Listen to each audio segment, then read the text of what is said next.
He was a grown man, and you can't bubble wrap everyone. And then, of course, we have got our favorite, going back months and months now.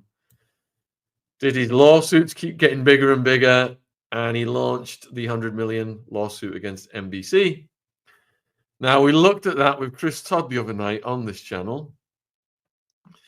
But if we've got time, we'll go over a bit of that as well. I saw someone, various YouTubers have been reading the entirety of it.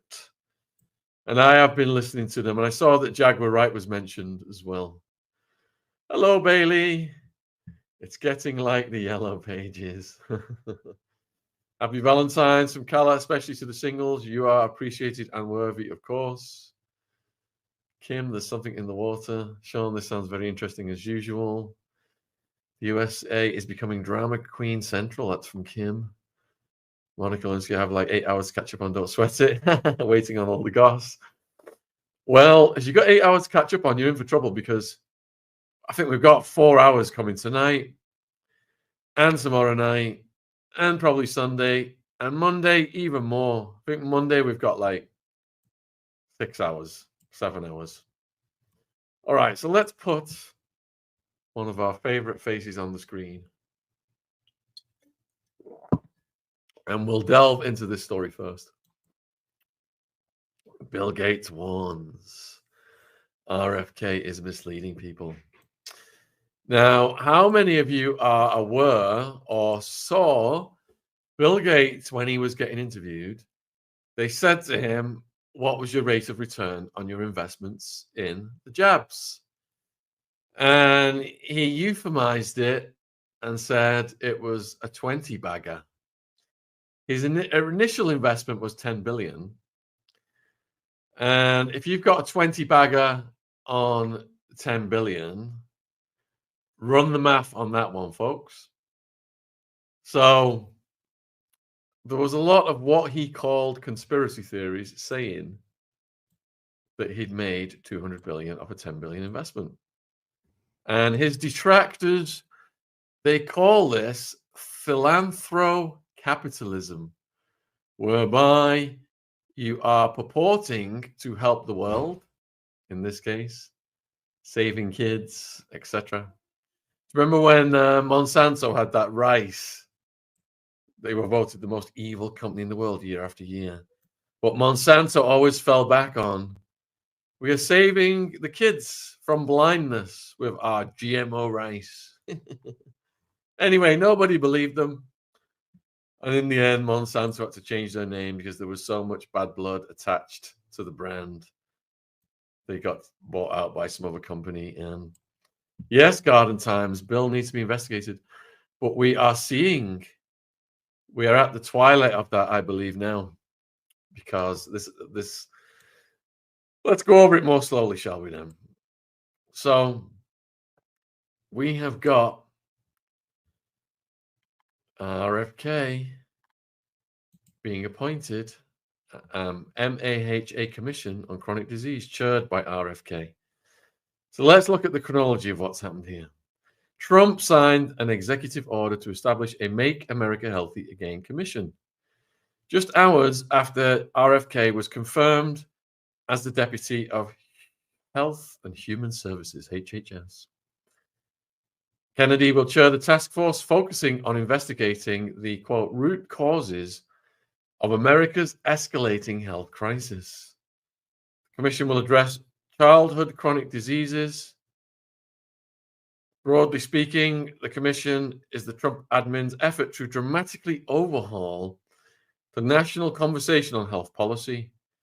Trump previously said he'd let Kennedy go wild on health issues if confirmed by the Senate. I have prayed each morning for the past 2 decades for God to put me in a position to solve the childhood chronic disease epidemic, said Kennedy. And now, thanks to you, Mr. President, we will make this promise a reality. The commission will look to address health research, the food system, and expanded coverage options. The exec order outlines a need for fresh thinking on physical activity and new technological habits and the role of the private sector, what it holds. It will study contributing causes of childhood chronic disease, such as the American diet, absorption of toxic material, medical treatments, lifestyle, environmental factors, government policies, food production techniques, electromagnetic radiation, and corporate influence or cronyism. Federally funded health research should avoid conflicts of interest through renewed transparency and open source data, according to a fact sheet. The new effort calls for gold standard research on why Americans are getting sick in all health-related research funded by the federal government. On Feb 7th, National Institute of Health announced it was slashing billions of dollars in grants for biomedical research. A judge temporarily blocked the policy shift in 22 states. The MAHA Commission will also collaborate with farmers on the country's food system and ensure expanded treatment options and health coverage flexibility. So, you get the picture. God has answered RFK's prayers, and he's now in a position to go to war with some of these alleged sinister billionaires operating from behind the scenes to manipulate the public. And if you've not listened to his audiobook on Fauci, which I am listening to now, it is absolutely phenomenal. Now, bear in mind that just months ago, they were claiming that RFK was a crackpot in mainstream media. Here's one from, this is marker.com. Bill Gates warns that Robert F. Kennedy Jr. is misleading people. And there was a BBC one I had as well. Let me see if I'll find that. Fact-checking RFK Jr.'s views on health policy. So the BBC was hammering RFK. This was in November. RFK nominated by Trump to be a health secretary. Blah, blah, blah. But what does RFK say about jab safety? Kennedy said in an NPR interview that jabs were not going to be taken away from anybody. He wants to improve the science on the safety, which he believes has huge deficits, and that he wants good information so people can make informed choices. But his critique of jab safety has been roundly dismissed by the experts. See how they gang up on him? And there was a period of time when we couldn't even talk about jabs. We were forced to take all of our content relating to jabs and COVID down. But now, under the Trump admin, hopefully the door is opened and we're not going to get in trouble for speaking about these things. So we're back in action on this subject. While Kennedy has denied on several occasions that he is anti-jab and said he and his children are jabbed, he has repeatedly stated widely debunked claims about jab harm. So they're making him out to be a nutcase conspiracy theorist. This is the BBC just a couple of months ago. One of his false claims, repeated in a Fox News, was that autism, and I'm not going to repeat it because repeating it is publication, but you know what I mean, the correlation. So, my niece suffers from leukemia from age 1, fully jabbed. It's 10 plus years later now. She's approaching teenagers and she has autism and she has hundreds of seizures every week. And my sister lives in fear of this situation becoming really, really serious, more serious than it already is. And they took they went to a doctor recently, and the doctor was not someone who adhered to mainstream narratives. And he suggested the jabs as a possible cause. So this theory was popularized and discredited, they say, by Dr. Andrew Wakefield. His study was retracted by the Lancet Medical Journal. Multiple countries have concluded there is no link. So this is the BBC. See how definitive they are?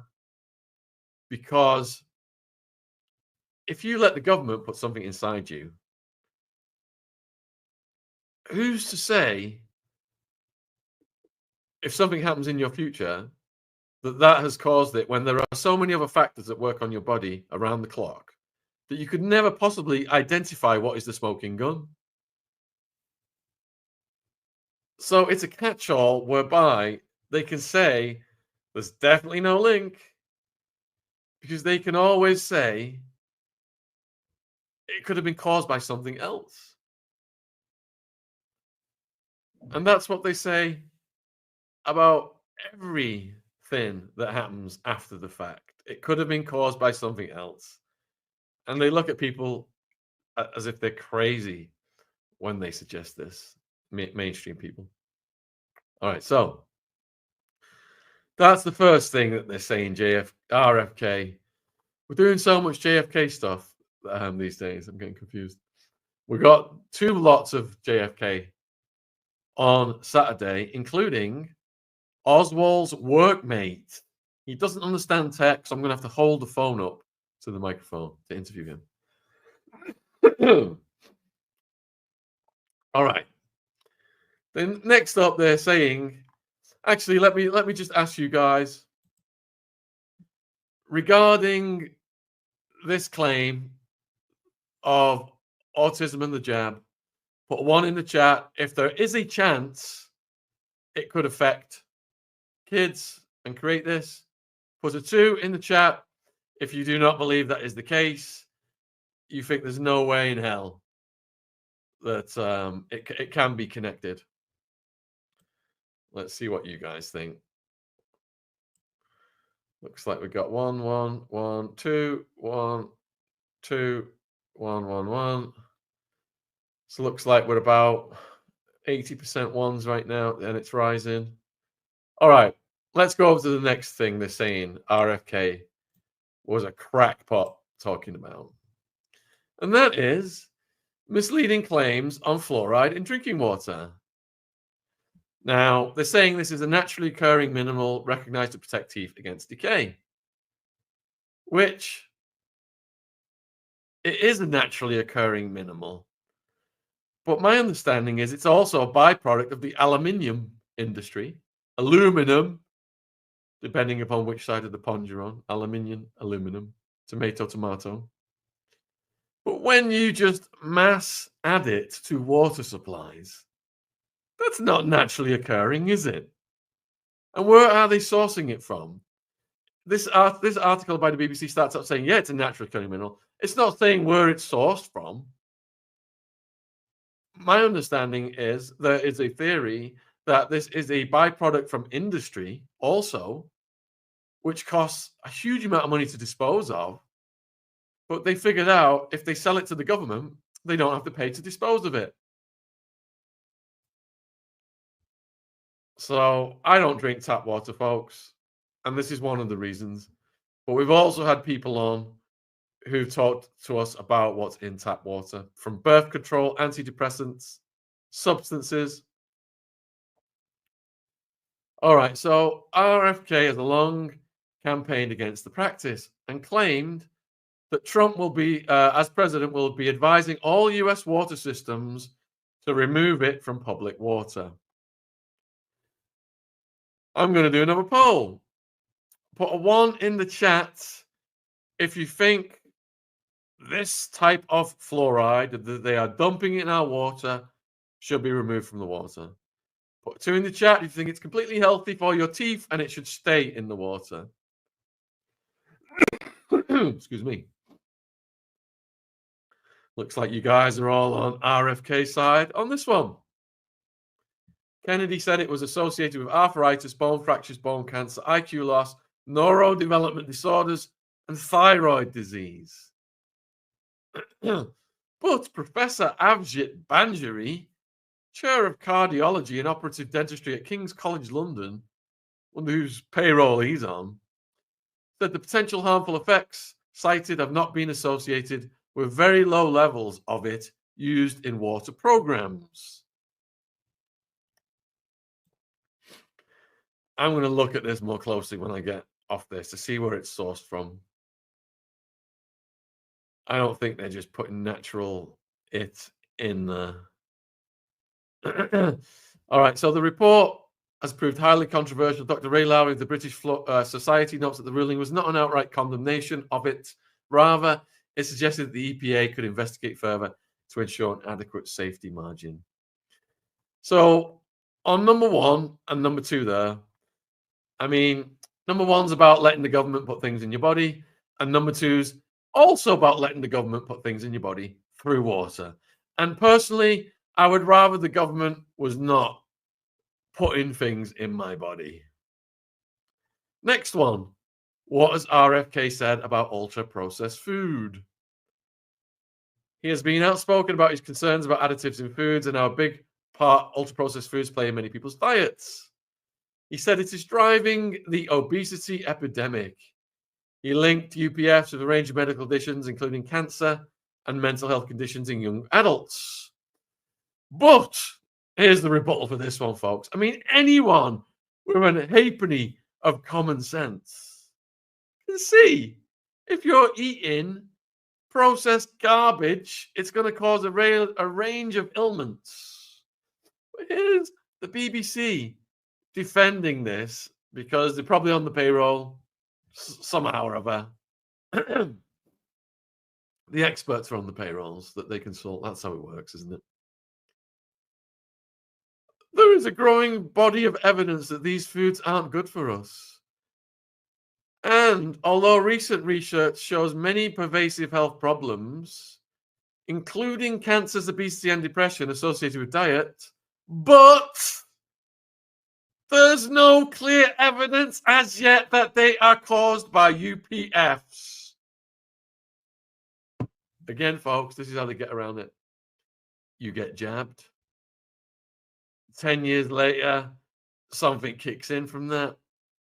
How on earth can you have any clear evidence? You eat UPFs. You've got so many other factors at work on your system over time. How can anyone say there is clear evidence? It's like a catch-all. And then they bring in the expert. Dr. Nerys Asbury, diet and obesity expert, says that while improving the diet and reducing body weight of the population will undoubtedly reduce the number of people who develop conditions like type 2, cardio disease, and certain cancers, the role of food processing in a healthy diet is not clear. They can't say is not killing you, but they can say is not clear. And then Nerys is backed up by David Noonan from the Center for Evidence-Based Medicine. Look who finances these people, folks. You will find out. I'm going to allege it will be the food industry, big pharma. What's David say? He says multiple factors, including broader lifestyle, socioeconomic determinants, and healthcare access, need to be considered. Studies to date cannot reliably separate out the individual impacts of UPFs from these other factors. In fact, I'm going to go home and stuff UPFs down my kids' throats. I've made so much money from spewing this garbage down your throats. I made that last bit up, folks. That wasn't within quotes. All right, so let's do another poll, shall we? Put a 1 in the chat if you think processed, ultra-processed foods are causing obesity, etc., and a range of medical conditions. Put a 2 in the chat if UPFs are safe and effective. Looks like you guys are on board with RFK on all 3. So why on earth, if there's this assault, a 3-pronged assault on our health,